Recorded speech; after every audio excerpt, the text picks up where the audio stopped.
the sweet taste, not a single human being can refuse it. Very, very few you'll come across based on their kapha predominant personalities who do not enjoy eating sweets. But for any and every living being, sweet is something. You know, the ants, they come around sugar very fast. So even that animal or that insect knows its afflictions towards something that is very sweet. The more sweet it is, the more toxic it is to the body. So in ancient times, what would we use as sweetening agents? Why was it that you saw that disorders that are related to eating excess of sweet not so rampant in the ancient times as it is today? World over, you would see that obesity is one of the major problems of any and every disorder or any and every country. And followed by that is diabetes. Is it only the sweets that are present in the sugars that cause disorders? No. Even in the ancient times, they knew how to make sugar. But the question is, they wouldn't refine it. What's the trouble is, we like to use something looking very nice and white and bright. Eye appealing need not be good, the best for the body. So when refinement came in times, that is when the whole problem started.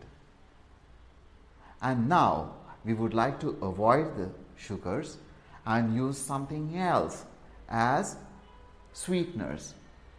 So when it is for the masses who cannot afford to use honey, jaggery, treacle or any other sweetener which is natural, then we go to creating it artificially, and we look out for ways of creating it artificially.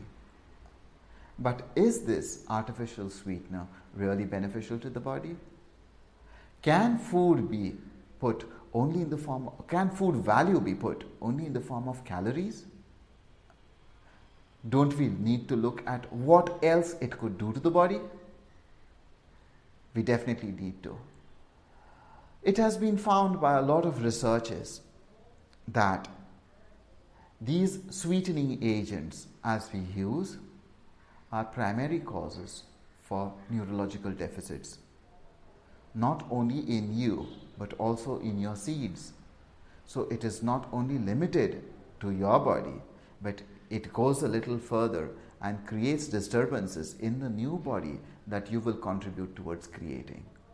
So these modern sweetening agents, if used in excess, once in a while you use it, wouldn't be so harmful to the body. But anything in excess, as I always say, is the one which causes the problems.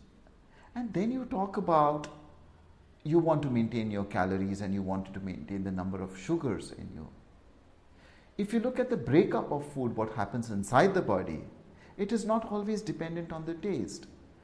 Any and every substance that you consume, once it enters inside the body, the first breaking down is in the form of sugars.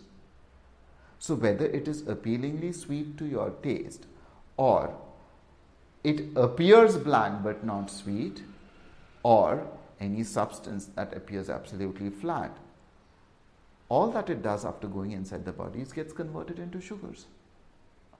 So you are living in that dream world that I'm not eating sugars, I've cut out on sugars, but at the same time you find yourself increasing your weight, or you find yourself having the bad effects of sugars in your body. It is because the entire food material that has gone inside. So this little pill that you put in your cup of tea, or this little pill that you add to your cakes, pastries and everything else, is not the only one responsible. It is the entire food that you eat that makes up for it. So when you add these substances inside, remember, you are responsible for your own brain. They will go and afflict your brain in the long run. You are the one who will be suffering from disorders which are neurological in origin.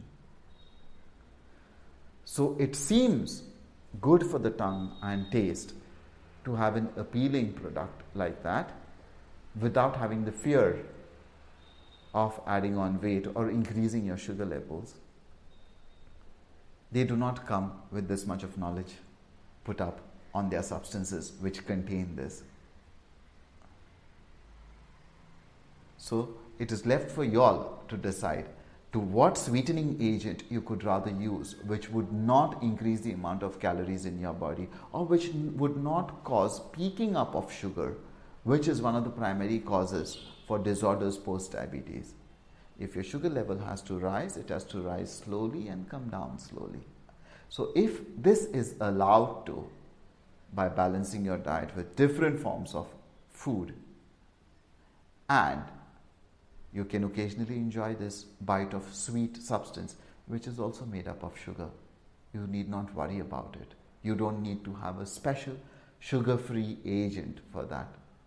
You are allowed to enjoy a small sweet before a meal according to Ayurveda and after a meal according to the Western science, but you are allowed to have a small piece of that, provided you work out sufficiently to burn it without the fear of harming your body. Who would say no to it?